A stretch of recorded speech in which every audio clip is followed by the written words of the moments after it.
Hola compañeros, ¿cómo están?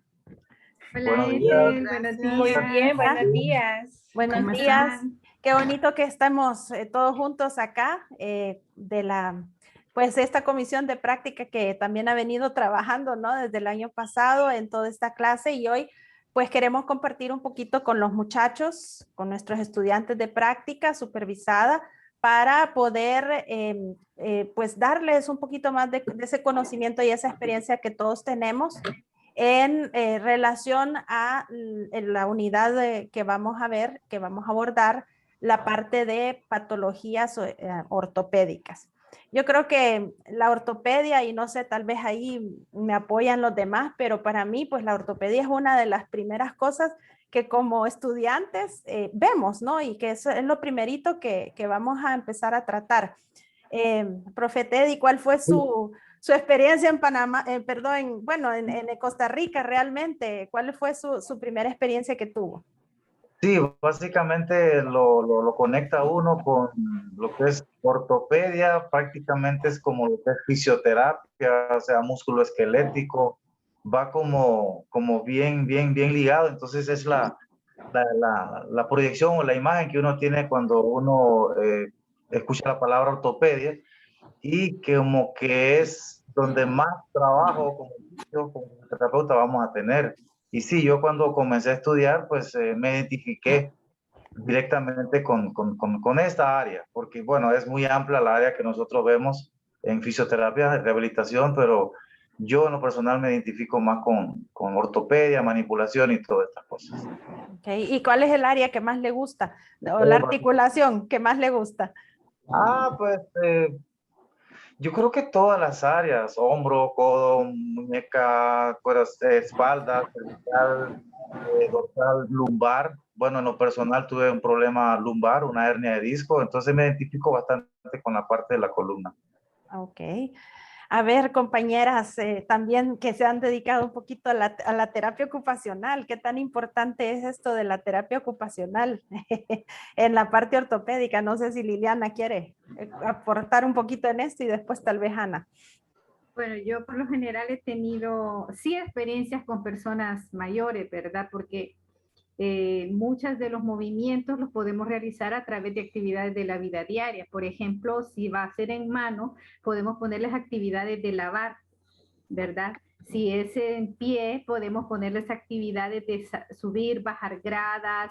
En niños, por ejemplo, se les usa mucho que jueguen pelota y otras actividades que sabemos que moviendo la articulación en una manera sistemática, ¿verdad? Van logrando más arcos de movimiento, así.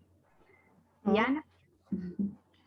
Muy bien, para mí, bueno, en la parte clínica, la experiencia que he tenido en el área ortopédica ha sido bastante fuerte porque estando en el área de terapia ocupacional es de las áreas que más remiten los médicos fisiatras para poderle brindar tratamiento y obviamente al haber estado trabajando en el área de terapia ocupacional, digamos que el área ortopédica es un componente fuerte, ¿verdad? De remisión a dicha área. Entonces, sí me gusta, como todas las demás áreas, y en específico nos concentramos más en la función de la mano, definitivamente, o del miembro superior, porque es ahí pues donde surgen algunas lesiones o fracturas, ¿verdad? Que imposibilitan la funcionalidad de la persona. Entonces, puedo decir que es una de las áreas que he trabajado bastante y más que todo en el miembro superior.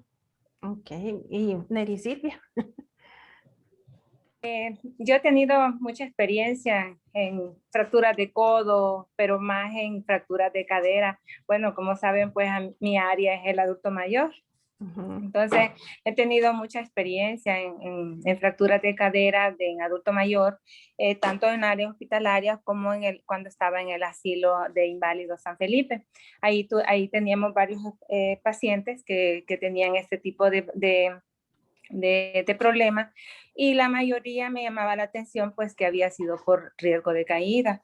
Por eso yo pienso siempre que cuando estemos trabajando es bien importante prevenir ese riesgo de caída tanto en el hogar como o donde se encuentra nuestro paciente. He tenido experiencia, por ejemplo, en pacientes que se han hecho la cirugía, que se han sometido a cirugía. Estos pacientes, por ende, pues es muy fácil recuperarlos porque a las 48 horas, pues uno ya los está sentando. Pero cuando nos encontramos con pacientes que no son sometidos a cirugía por un problema cardíaco que ellos ya tienen de base, entonces no son candidatos para la anestesia, este tipo de paciente es más complicado. ¿Por qué? Porque ellos tienen que estar encamados entre 3 a 4 semanas. ¿Y qué implica? Las úlceras por presión. Ahí tenemos que nosotros como rehabilitadores tener en cuenta que este paciente no se nos vaya a descarar, y tenemos que trabajar mucho con la familia que los esté cambiando de posición cada 2 horas para que este paciente pues no se nos vaya a complicar por una úlcera por presión. Ok, y eso, bueno, y esas son las otras cosas que yo pienso que a veces no, a veces en el diario de un estudiante no lo aprendemos tan así hasta que ya tenemos a nuestros pacientes, ¿verdad? Y pienso que, por ejemplo, cuando a mí me encanta rodilla, en la parte ortopédica también me he dedicado mucho a rodilla, a todo lo que es ortopedia, pero más a lo que es, por lo general, hombro y rodilla, ¿verdad? Cuando yo empecé a atender pacientes de rodilla, porque trabajaba justo en un hospital ortopédico muy conocido aquí también en Tegucigalpa, solo con ortopedas. Y por ejemplo, las operaciones de ligamento cruzado anterior eran las más comunes que había, ¿no? Ya sabemos que es una de las lesiones más comunes en rodilla, y la cirugía. Y interesante porque antes tampoco teníamos el acceso al internet como ahora lo tenemos, o libros o bibliografía. Yo creo que a todos nos ha pasado igual. Darme cuenta de que habían protocolos también de atención, ¿verdad? Yo pienso que todos, vamos a hablar un poquito también de eso en cada una de las patologías que hemos elegido ahorita, que hay protocolos de atención ya un poquito más estandarizados, ¿no? Por ejemplo, por darles aquí un ejemplo, ¿verdad? Estamos compartiendo pues nuestra pantalla. Sí has estado observando, ¿verdad? La pantalla. Sí. Sí. Ok, sí, entonces aquí vamos viendo de que sí hay un protocolo. En ortopedia pienso que es muy importante seguir esos protocolos, aunque siempre está nuestro criterio profesional y el trabajo en equipo, ¿no? Porque también la mayor parte de los padecimientos ortopédicos, el ortopeda va decidiendo también qué es lo que tiene que ir haciendo, porque él es el que, digamos, si hubo una cirugía, él es el que sabe cómo hizo esa cirugía y sabe lo que necesita, ¿no? Entonces, también nosotros basarnos en estos protocolos, y yo, por ejemplo, si dejar esto de la parte de la rodilla, que hay ciertas, qué se va a hacer en la primera semana, qué se va a hacer en la segunda, qué se va a hacer en la tercera, y así sucesivamente en cada una de las fases, qué es lo que tenemos que hacer. Y eso creo que es una de las primeras cosas que debemos dejarle a los estudiantes, que cuando tengamos una patología que no conocemos mucho, busquemos si hay protocolos de atención en esas patologías, porque esto nos da una mejor. Sí. Objetivo a corto plazo, a medio plazo y a largo plazo, o sea, dependiendo así en el protocolo, cómo se va manejando cada caso, pues. Sí, así es. Bueno, no y sé. Es bien importante lo que dice la licenciada Ete. Cuando nosotros tenemos un paciente con operado por una fractura, cualquier parte sobre todo de cadera, nosotros tenemos que seguir las indicaciones del ortopeda. Cuándo apoyar, o sea, nosotros no vamos a apoyar al paciente porque a mí se me ocurre, sino que siempre ese protocolo tenemos que seguirlo y seguir las indicaciones del ortopeda, porque él es el que nos va a dar la pauta cuando nosotros debemos de apoyar ese miembro.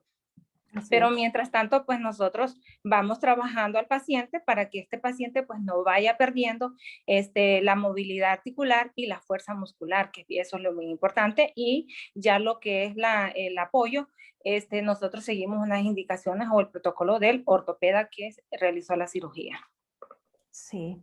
No sé, Liliana, ¿cuál es la diferencia también con los niños? ¿Qué nos puedes decir o qué nos quieres compartir tal vez en este aspecto? Porque ahí a veces también puede variar algunas cosas. Tu micrófono nada más para... sí. Sí, bueno, yo en la parte de niños, la experiencia que he tenido es que uno primero se tiene que ganar la confianza del niño, ¿verdad? Los niños por lo general son más sensibles y están muy traumados con lo que les está pasando. El adulto ya tenemos ya ciertas destrezas para asumir esta parte emocional. Y lo que sucede también es que muchas veces se utilizan técnicas que producen mucho dolor.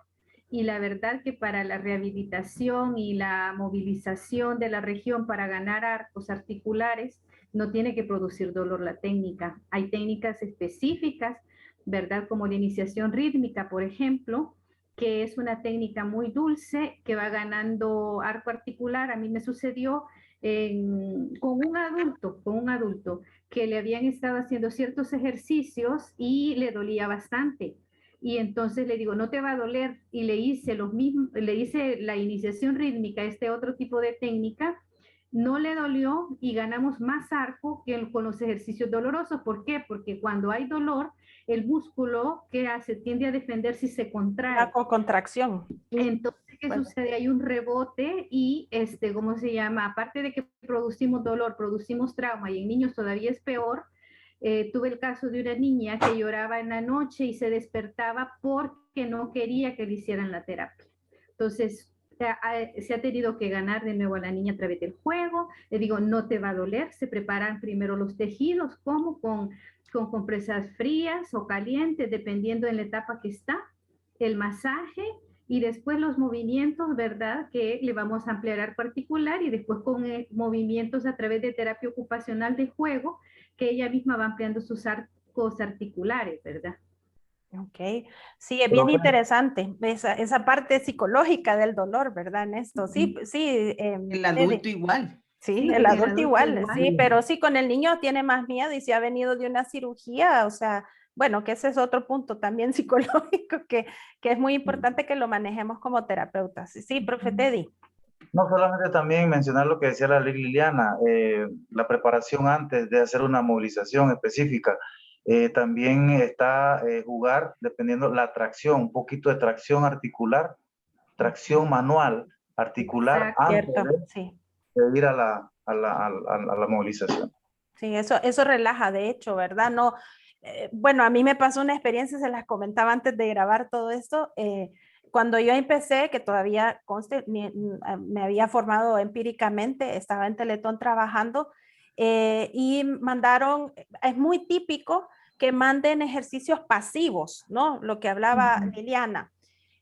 Está bien que los hagamos, pero en mi experiencia es justamente buscar otro tipo de técnicas para ir logrando esa amplitud articular. En aquel entonces se utilizaba el ejercicio pasivo y lo he visto todavía en algunos centros que hacen esa movilización pasiva fuerte y a mí me pasó en rodilla en algún momento y se los cuento porque son experiencias que creo que todos hemos tenido de sustos. Haciendo una movilización pasiva y tal vez no estaba tan fuerte, al paciente le crepitó su rodilla y se le inflamó, ¿verdad? Inmediatamente pues llamé al fisiatra y pues al final uno sabe que esos cuando ha habido una postquirúrgica, ¿verdad? Una lesión postquirúrgica o por decirlo así ya pues ha tenido algún tipo de cirugía, tienden a haber adherencias. En la rodilla hay muchas adherencias. Yo creo que es una de las articulaciones que más adherencias genera, horrible, ¿no? Y esto hacía que cada vez que, claro, uno hacía un movimiento, crack, literalmente sonaba y desprendía y estas adherencias ya se quebraban, por decirlo así, pero son llamas de todo el tejido blando, ¿no? Y lógicamente requiere inflamación porque a todos nos puede pasar esto en algún momento, oír esos sonidos nos da mucho miedo como terapeutas al inicio, manipular una articulación recién operada, por ejemplo, ¿no? Entonces, por eso sí es importante, pienso, lo de todo lo que son los protocolos. Bien, profe, vamos a ver, licenciada Neri, si quiere, nos puede aportar un poquito más sobre las fracturas de cadera en los adultos mayores. Bueno, en fracturas de cadera, algo que tenemos que tener en cuenta a veces cuando tenemos a nuestros abuelitos y se da una caída, cuáles son los síntomas que yo puedo, decir, pues, que puede ser o imaginarme que puede ser una fractura de cadera. Lo primero que él va a sentir va a ser un dolor en la parte de la ingle y inmediatamente, pues, la cadera está en rotación externa.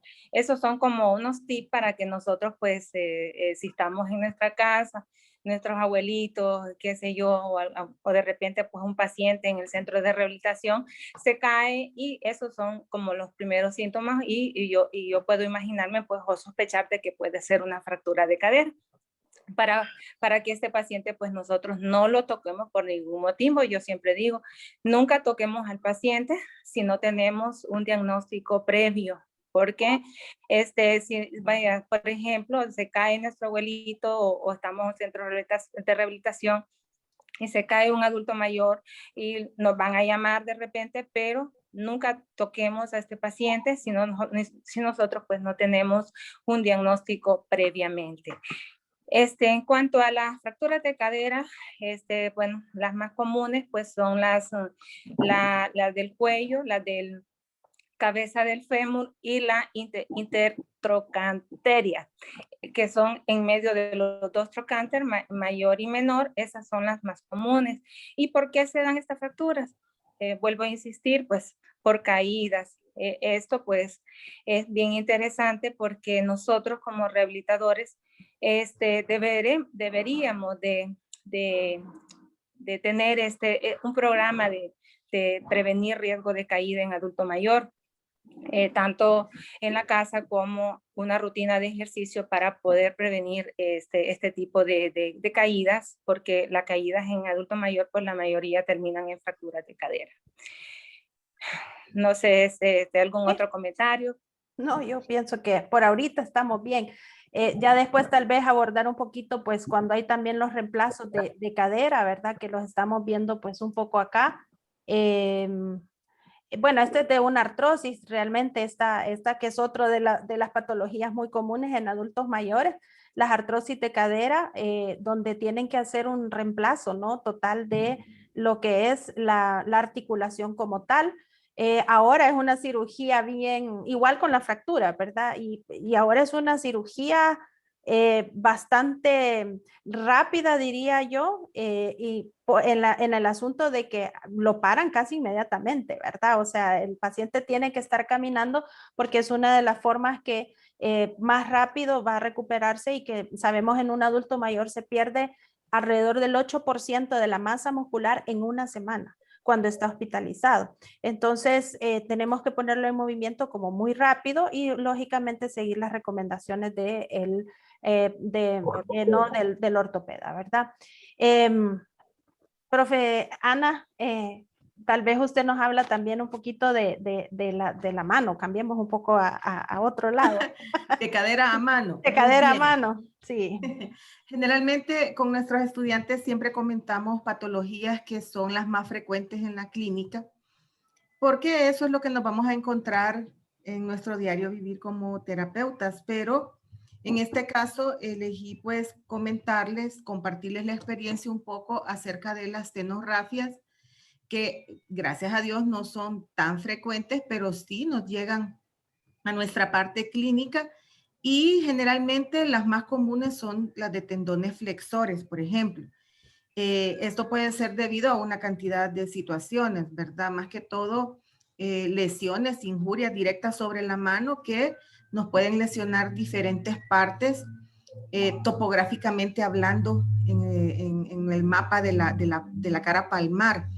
Entonces hay que tomar eso mucho en cuenta, ¿verdad? ¿Cuáles son las zonas que han sido dañadas Recordemos que el área del dedo pulgar reviste una muy buena parte de importancia en la funcionalidad del ser humano, porque tiene un 60%, digamos, de la función de la mano. Entonces, de ahí deduzcamos cuando lesionamos esa parte de los tendones, ¿verdad?, de pulgar, la dificultad que vamos a tener para hacer algunas actividades.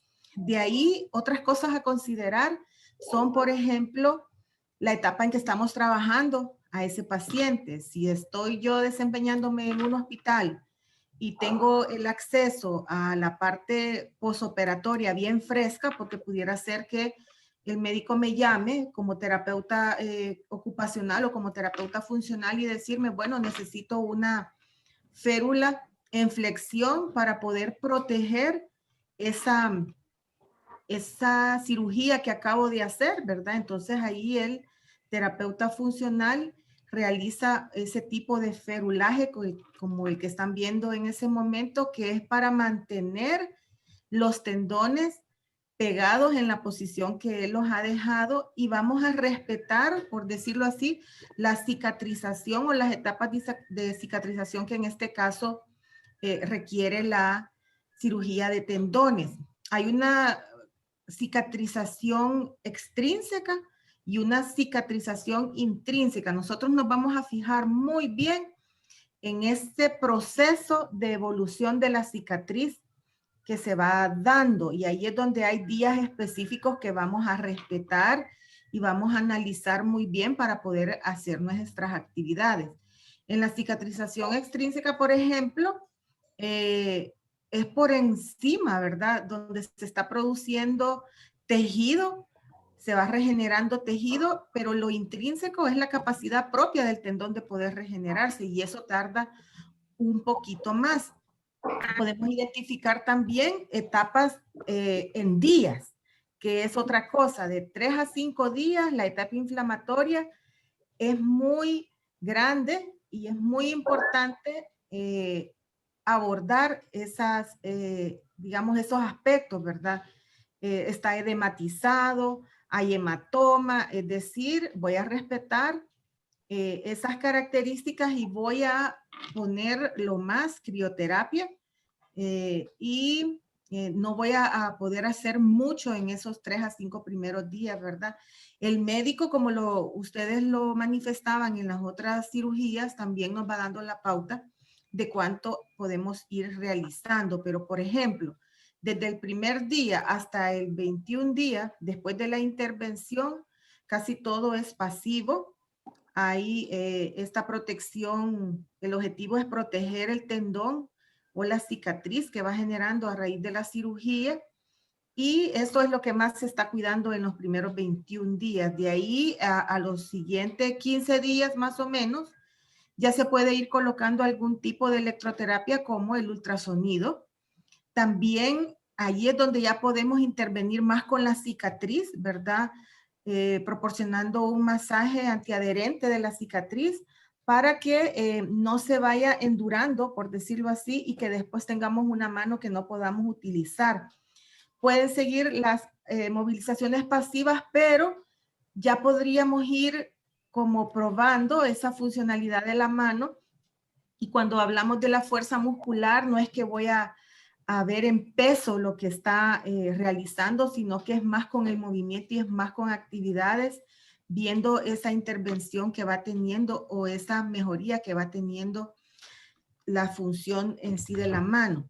Ahora bien, a partir del día 45 aproximadamente, entonces ahí sí podemos empezar a ver otras actividades, ¿verdad? Por ejemplo, de la extensión, la calidad de la extensión que puede hacer ya la mano, la flexión, el esfuerzo que pueden hacer estos músculos para ciertas actividades. Ya allí, nosotros en el área de terapia ocupacional, pues lo vemos en función de las actividades cotidianas, si ya puedo destapar, si ya puedo levantar objetos con peso, si ya puedo abrir la mano para hacer la fase de la prensión. O sea, voy por partes, ¿verdad? El cuidado de la mano es bien importante en este sentido. Y la reeducación, que es lo que ya viene después de estos días, de estos 45 días, es en relación a poder abordar todas las actividades que yo hago como persona en mi vida cotidiana, ¿verdad? El terapeuta ya le tiene que enseñar a este paciente a poder hacer funcional su mano, y siempre se va tratando pues lo de la fuerza, lo de la cicatrización, lo de la sensibilidad es bien importante porque en cada caso es particular, ¿verdad? No se sabe cuánto ha afectado a este paciente la parte sensitiva. Así de que eso es de manera general lo que podría compartirles en relación a las tenografias, que no son tan comunes, pero que sí nos llegan casos, ¿verdad? Bien importantes, no solo de la cara palmar o la cara dorsal, sino que también del antebrazo, por ejemplo, ¿verdad? Que yo tuve pues muchos casos así por máquinas de fábrica, donde pues fueron cortados, ¿verdad? Sus tendones. Entonces sí van a haber algunos casos que vamos a encontrarnos de tenorrafia. Yo siempre me acuerdo de algo que nunca se me va a olvidar cuando estuve en una brigada de mano, varias brigadas de mano, en el hospital escuela.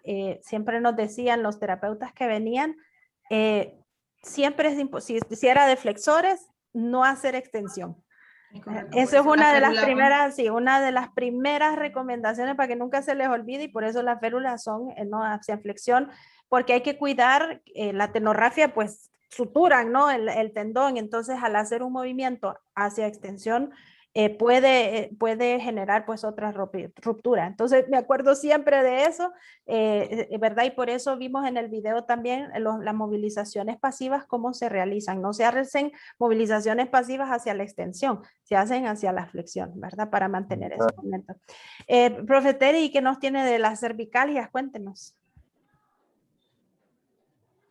Wow, cervicalia. Y en estos tiempos que estamos con mucha tecnología y pegado mucho más tiempo en las computadoras, hay muchos problemas pues, a nivel general de la columna vertebral, más en la parte lumbar, en la parte cervical.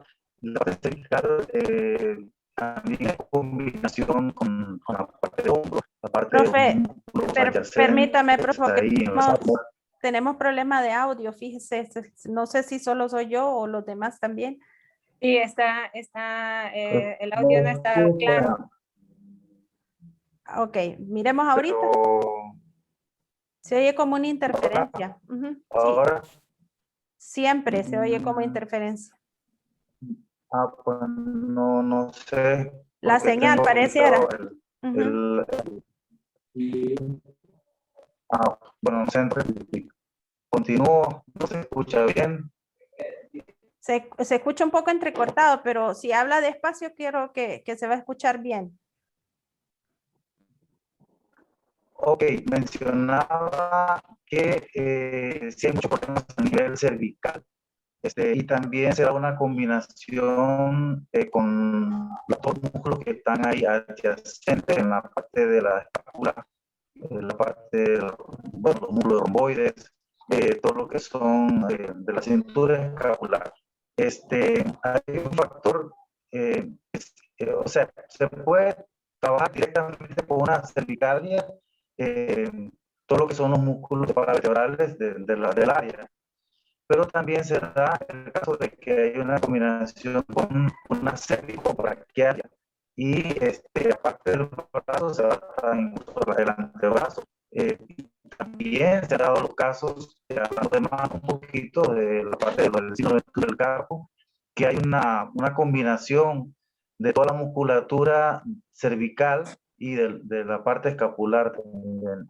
Pero específicamente la parte de la cervicalia, pues tiene altera mucho la postura. Aparte, a nivel de la cervical, la parte del hombro, la escápula alada, la antepulsión del hombro, posturas antiálgicas, la postura antiálgica ante el dolor que produce la cervical. Entonces, es importante también el manejo específico, ver cuáles son los músculos comprometidos en este problema de la cervicalia, si solamente son pues los músculos que están escaleno, los de peso superior, y parte del romboide menor, pero también hay que ir un poquito más allá, la parte de los redondos, de los infraespinosos, y como le mencioné, también se extiende a veces con alguna epidemitis también se puede. Entonces, he tenido algunos casos de pacientes que hasta le han mencionado de cirugías cervical, intervención quirúrgica. Hay unas, ya cuando viene un desgaste articular se dan los no sé si sigue el audio problema. ¿Me escuchan bien? Sí, siempre hay poco de problemas con el audio. Sí, se ha escuchado bien entrecortado.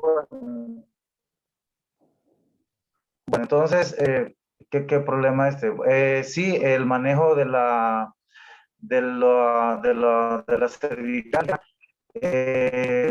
como mencionaba, se forman a veces adherencias, los sociofitos, y esas adherencias generan pues, mucho dolor a la hora de hacer un movimiento de rotación de las personas, pero con un manejo y con una buena enseñanza, una buena higiene postural que se puede recomendar a las personas, ellos pueden tener una mejor calidad de vida. Y bueno, como le mencionaba hace un minutito, personas que han tenido problemas serios, de que no pueden girar su hombro, no pueden, perdón, su cabeza, no pueden hacer la inclinación en las rotaciones, con el manejo de tracción manual, con el manejo de la contractura, han logrado mejorar en gran manera, a tal modo de que, bueno, esas supuestas cirugías que tenían, que le habían dicho, pues no se reveló, que es un manejo básicamente nuestro, fisioterapéutico, con una enseñanza adecuada a ese paciente y poder mejorar esa condición. Es bueno también evaluar, no solamente irnos a lo que es la cervical, sino que tener en cuenta también la parte del hombro y el brazo. En todos los aspectos de fisioterapia, cuando uno hace una evaluación, no solamente se queda enfocado en la zona que está supone el problema. Hay que irse a las articulaciones adyacentes también, interrogar con el paciente a ver qué otras cosas más hay para poder corregir. Ok.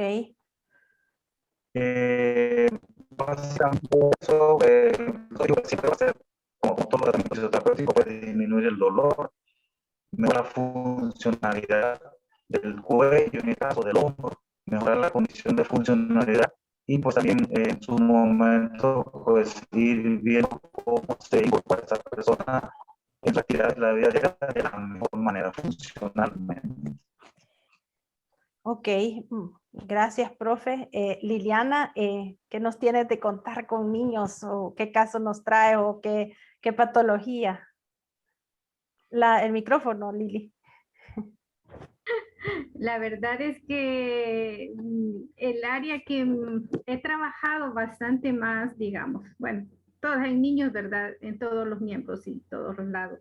Incluso las contracturas, por ejemplo, ortopédicas congénitas, ¿verdad? Como la tortícolis, ¿verdad? Donde se tienen que hacer estiramientos ya a temprana edad, porque justamente ahí, si nosotros dejamos pasar esta parte, vamos a tener un niño con una contractura que le va a crear un desequilibrio que va a incidir incluso sobre el neurodesarrollo de él, ¿verdad? Porque como sabemos, cefálico se comienza por la parte cefálica y si esta parte está dañada, el niño va a tener problemas para el neurodesarrollo. Pero también les quería hablar un poquito de una de las áreas que más me gusta, que es el área que he trabajado más, porque yo misma he tenido muchos esguinces de tobillo, ¿verdad? Y entonces en esta área yo tenía una pequeña presentación que se las quiero compartir. Sí, está bien. ¿Verdad? Para hacer como un pequeño resumen de lo que pasa prácticamente, ¿verdad? De lo que generalmente yo me encontré, de las cosas más comunes que nos suceden, ¿verdad?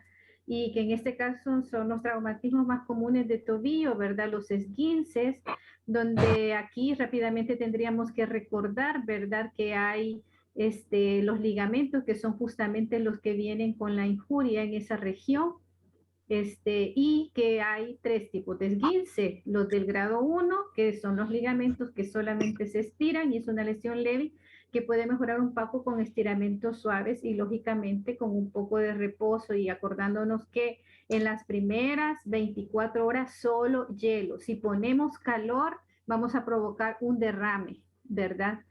Y que tenemos que tener también radiografías que nos avalen esta parte, porque a veces nos aventuramos también a dar como tratamientos en casa o con vecinos. Y yo tuve el ejemplo de una compañera cuando yo estudiaba que lo hizo, y lo que tenía la persona era una fisura y le terminó de fracturar el pie. Después el esguince grado 2, donde los ligamentos están parcialmente desgarrados, ¿verdad? Que aquí ya amerita un aparato de yeso o una férula de inmovilización. Y el grado 3, donde los ligamentos están totalmente desgarrados. Dependiendo de cada uno de estos, compartirles, bueno, los chicos van a recibir esta presentación, que la inmovilización es más larga, ¿verdad? Y bueno, no voy a tocar nada de tratamiento en este momento, porque por lo general tenemos a tener factores en comunes con las fracturas también. Solo la fractura, por justamente la inmovilización, ¿verdad? Que hay de diferentes tipos y diferentes clasificaciones. Esta es la más general, la tipo A, la B y la C, ¿verdad? Donde el primer grado la fractura es de un solo maléolo. El segundo grado, fractura de los 2 maléolos o de un maléolo y el ligamento opuesto, o sea, el pie tiene una mayor inestabilidad. Y el tercer grado es la fractura de los 2 maléolos o de un maléolo y el ligamento opuesto, más una fractura del tercer maléolo. Entonces aquí sí tenemos más complicaciones. ¿Y qué es lo que tenemos en común? ¿Qué sucede entre la fractura, los esguinces que han tenido inmovilización? ¿Con qué nos encontramos después? Porque después es cuando nos viene a nosotros, ¿verdad? Bueno, después de la inmovilización tenemos contracturas, inflamación, probablemente si tenemos daño vascular podríamos tener edema, dolor, tenemos hipotrofia muscular, la pérdida de la fuerza muscular, la disminución de la propiocepción, y esto generalmente es una cosa que muy poco se aborda. ¿Y por qué se dice a veces que el miembro es torpe? Porque justamente ha disminuido la propiocepción en la región, y lo que sucede es que si esto no lo trabajamos vamos a tener nuevamente más, ¿cómo se dice? Una nueva lesión en la región, ¿verdad? Entonces, ¿qué tenemos para esto? Tenemos que preparar primero los tejidos para el tratamiento, y se preparan a través de medios físicos, de masaje, ¿verdad? Pero ¿para qué? Para poder después hacer las movilizaciones pertinentes para ampliar arcos articulares. En niños tenemos que tener en cuenta antes del tratamiento el miedo, como habíamos hablado, la confianza, las actividades del juego, la técnica que no ocasione dolor. En los más chiquitos, reeducar de nuevo la marcha, ¿verdad? Y entonces aquí tenemos, por ejemplo, para que miren que las compresas no solo se utilizan en nosotros humanos, ¿verdad? Sino que se utilizan también, miren, hasta en caballitos, ¿verdad? Entonces, los tipos de compresas que se pueden utilizar. Y tenemos esta, ¿se acuerdan? La tabla de Freeman, que nos ayuda justamente a mejorar la coordinación, ¿verdad? Pero no solo, sino que también la propiocepción. Y también esta, con la pelotita, con pullitas, ayuda a la propiocepción, que hay que mejorarla, ¿verdad?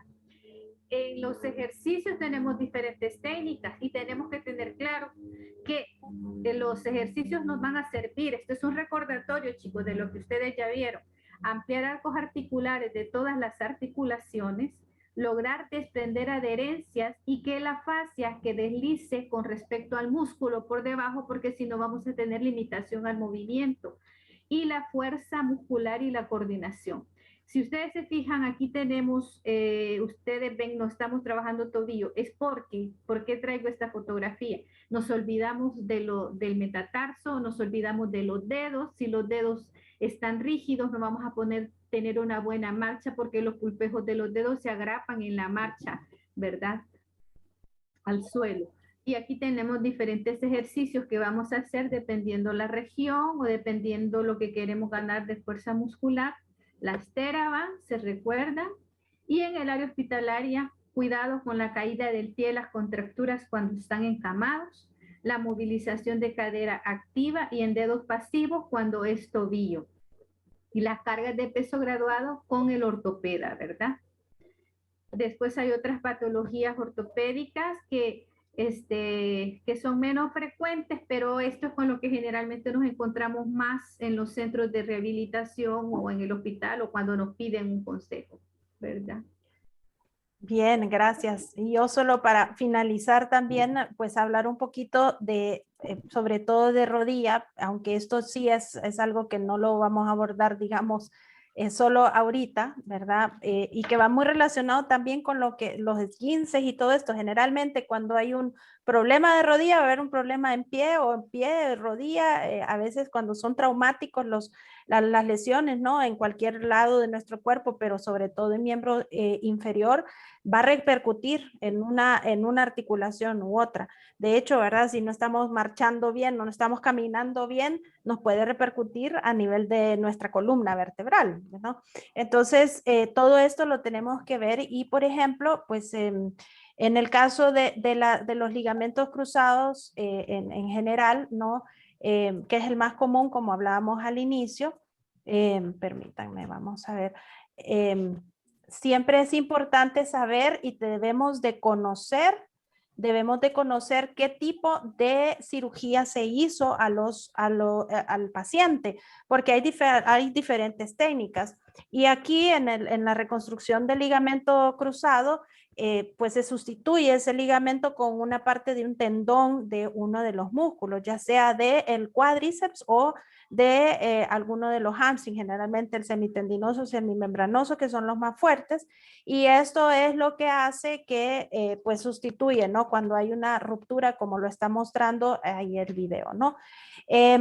Ahora es muy común, es una cirugía bastante ambulatoria, diríamos así, porque antes era una cirugía que abierta completamente, pero ahora es una cirugía que sí se hace bajo anestesia, pero solamente es como laparoscópica, ¿no? O sea, ya una artroscopía, que es lo que lo llamamos como tal, ¿no? Porque es en articulación, donde el cirujano hace 3 incisiones, muy chiquitas realmente, hace una corta, ¿no? Lo que es ese ligamento que es el que está dañado y justamente saca un injerto que es a veces también la incisura que queda sobre donde sacaron el injerto del tendón, que en este caso del video es el cuádriceps.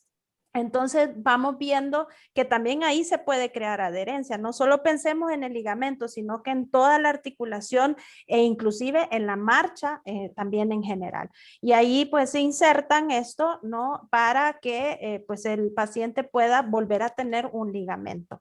¿Cuáles son esas fases que debemos de seguir? Como hablábamos al inicio, es bien importante que sigamos las fases. Al inicio, más que nada, al inicio vamos viendo que lo ideal es el reposo, 0 apoyo. Generalmente no dan el apoyo, siempre volvemos a que hay que preguntar al ortopeda, ¿no? Cuáles son esas indicaciones, pero sí iniciar la fisioterapia lo más pronto posible, por lo general con frío, sobre la zona, ¿no? Sobre la rodilla, y también la elevación y la compresión. Son la técnica RICE, que le conocen como reposo, elevación y compresión, ¿verdad? También es bien importante, y hielo, perdón, es el otro que me faltaba, ¿no? Y de ahí también los ejercicios, pues van empezando con ciertos ejercicios activos hasta cierto ángulo. Generalmente el médico indica cuánto es ese ángulo que debemos de lograr, pero sí se pueden llegar más o menos hasta los 90 grados. Antes de una cirugía de rodilla, generalmente lo ideal sería haber hecho una preoperatoria, es decir, una rehabilitación preoperatoria donde se fortalece el cuádriceps mucho y donde pues digamos así, se prepara toda esa parte articular y también muscular del paciente, para que de esa forma no tengamos ningún tipo de problema, porque hay pacientes que a veces les pueden hacer la intervención y tienen débil el cuádriceps. Entonces todo esto puede complicar posteriormente. Así que lo ideal es hacer una terapia preoperatoria para que no tengamos ningún problema y la recuperación sea en los pasos y en las semanas que generalmente se pretende, ¿no? Posterior a esto, ya vamos mejorando, cuando ya la inflamación va mejorando, va disminuyendo, ya se puede empezar a utilizar ya las muletas y el apoyo parcial, lógicamente, una carga parcial se va midiendo, inclusive lo podemos hacer medido, ¿no? Con una pesa y saber cuánto el paciente realmente tiene que apoyar. Y aquí viene algo bien importante. Por lo general, el paciente solo apoya la punta del pie. Y no, ya debemos de enseñarle que aunque no tenga toda la carga completa, va a hacer el movimiento de talón puntapié, digamos, para poder hacer la marcha lo mejor posible. Después de esto, sí ya se empieza a hacer un poco más la parte de esa reeducación de la marcha sin muletas o posiblemente con un bastón.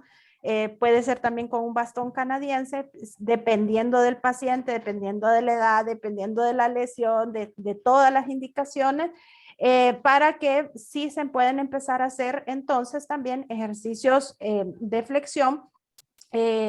Y también podemos empezar a hacer otro tipo de técnicas como lo es la bicicleta, como lo es los ejercicios en piscina no caminadora. Mucho ojo también en esto, porque estamos apenas empezando a que el paciente no apoye o que apoye, perdón, poco a poco, progresivamente. Y sí podemos utilizar lo que es la bicicleta y lo que es la piscina, siempre sin mucha resistencia, siempre a tolerancia del paciente y también medidos en tiempo. Y luego de todo esto ya se empiezan algunos otros ejercicios ya más fuertes después de la tercera, quinta semana, en cuanto a más movimiento de toda la parte del miembro inferior. Ya podemos hacer ejercicios resistidos, ejercicios que siempre progresivamente, y ejercicios también de los isquiotibiales, y otro tipo de ejercicios de propiocepción. Podemos ya empezar la propiocepción. Incluso de la segunda semana en adelante se pueden hacer algunos ejercicios de propiocepción a nivel sentado, y lo mismo también a nivel bípedo, ¿no? Pero pues debemos de ir mejorando de acuerdo al paciente, ¿no?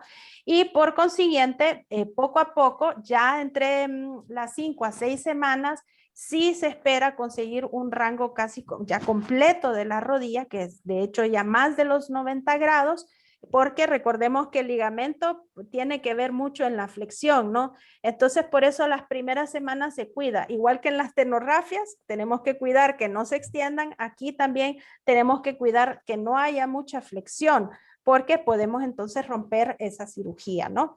Y de ahí, poco a poco, en las siguientes, de la séptima a la ya décima semana, se busca el rango completo. Se va aumentando ya los ejercicios, ya no solo de resistencia o pasivos o solo de marcha, sino que ya se buscan hacer ejercicios ya específicos. Si es un deportista, pues ejercicios con el deporte.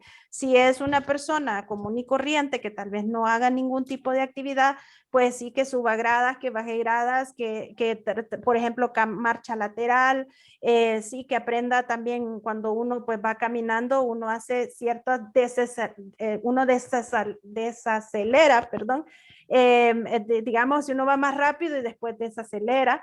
Entonces, también todo eso lo tenemos que ir viendo cómo el paciente va respondiendo a ese tipo de cosas. Aquí es básica la propiocepción, hay infinidad de ejercicios de propiocepción para rodilla, que uno también preguntándole al paciente puede saber qué es lo que necesita, qué es lo que siente, porque a veces el paciente dice, sí que me siento cierta falsedad en tales y tales movimientos. Entonces nosotros también tenemos que ir tomando en cuenta esto, ¿no? Y vamos viendo que pues ya a los 3 meses se espera que el paciente pueda trotar, pueda hacer ya este tipo de actividades un poquito más de alto impacto, por decirlo así. y hacer ya los giros, los pivotes en el caso de los deportistas, pivotes si es un futbolista, toque de pelota, que empiece a patear, ya ahí implica pues otro proceso también en el área deportiva de otras técnicas específicas y realmente se espera que más o menos a los 6 meses la persona pueda regresar, si es deportista, a sus actividades normales. Entonces vamos viendo que todo esto tiene pues también un protocolo.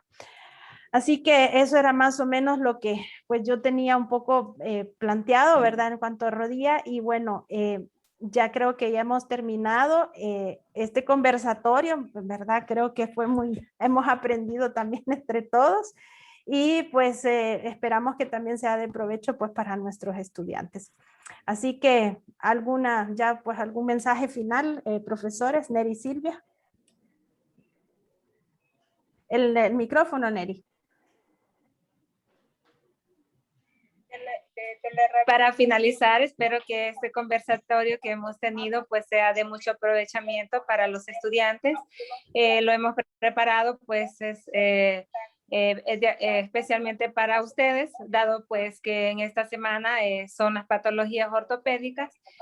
Ustedes están investigando para realizar el álbum, entonces nosotros quisimos aportar un poco de nuestras vivencias en cuanto a las patologías ortopédicas. Cada uno de nosotros pues ha tenido experiencia en diferentes situaciones. Creo que cada uno de nosotros pues nos hemos, como quien dice, especializado en las áreas específicas del cuerpo. Por ejemplo, escucharon pues cada uno de nosotros pues hablando de las experiencias realmente que hemos tenido en el área ortopédica. Muchas gracias y cuídense. Gracias. Lili. Que decirles que la verdad que fue una idea de una de las compañeras, no voy a mencionar quién, pero me parece una idea pero muy buena, ¿verdad? Se oye algo de fondo. Ya, sí. Una idea que creo que es muy enriquecedora, ¿no? De que entre todos, cada uno de su aporte, creo que las próximas unidades nos conviene hacerlo así también. Muy bien, qué bueno. Vamos a ir viendo qué cosas podemos hacer. Muy bien, Ana María. Es importante que los estudiantes siempre conozcan, ¿verdad?, la parte vivencial y práctica que hemos tenido, pues, los docentes, y también siempre invitarlos, incitarles a ser autodidactas, a poder investigar, a poder leer. Hay tanto documento, tanto protocolo, ¿verdad?, que se puede ahora investigar y analizar, no solo desde la perspectiva de nuestro quehacer, digamos, en nuestro país, sino cómo se hace en otros países también. Entonces, invitar a los estudiantes a poder ser autodidactas. No está nada mal, ¿verdad?, revisar otras documentaciones que nos puedan ampliar acerca de esta área que es tan importante como el área ortopédica. Ok, gracias. Profe Teddy. Sí, dos cosas importantes. Estar repasando todo lo que son estructuras óseas, porque los médicos usan muchos términos de los huesos y todas partes. A nivel muscular también pasa de los músculos comprometidos. Y otro es que en ortopedia siempre es importante tener una referencia, una imagen, una rayo X o una resonancia o algo para uno estar mejor ubicado a la hora de manipular, a la hora de hacer una movilización, a la hora de hacer una técnica de manipulación sobre esa articulación en específico. Totalmente de acuerdo, te dije la parte de los rayos X, ¿verdad? Que no la abordamos hoy, pero no toquemos una articulación si no tenemos unos rayos X, ¿verdad? Porque puede haber alguna fisura, una lesión escondida y nos ha pasado, creo que a todos en algún momento, nos ha pasado de un paciente que tiene dolor, que no sale, incluso a veces en la radiografía debemos de volverlo a remitir, ¿verdad?, al médico. A veces pensamos de que lo podemos todo o de que el dolor va a pasar y realmente pues sí, lo ortopédico es muy delicado, ¿verdad? Porque pues implican todo esto que hemos hablado el día de hoy. Así que esperamos que haya sido de provecho y bueno, nos vemos en una próxima, profes. Así que adelante. Bueno, Dios. adiós.